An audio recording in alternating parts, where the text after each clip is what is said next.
Hello and welcome back to our channel, Trading for Beginners. Today in this video I'm going to show you how to follow someone on Etoro. To do so, follow some simple steps with me. First of all, open your Etoro application or go to Etoro website from your browser. Then, once you have logged in, this type of interface will appear in your screen.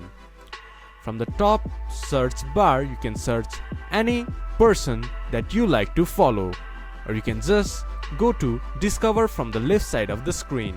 From here, you can see Copy Traders on the top menu bar. Click on it.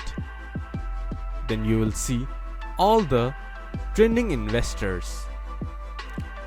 Click anyone that you like to follow, then click to this button right here. Then you will follow the person. This is how you can follow on Etoro. This much for today's video. If you guys find our video helpful, please leave a like and comment. And do not forget to subscribe our channel and hit the bell icon. I'll see you guys again in our next video. Thank you for watching.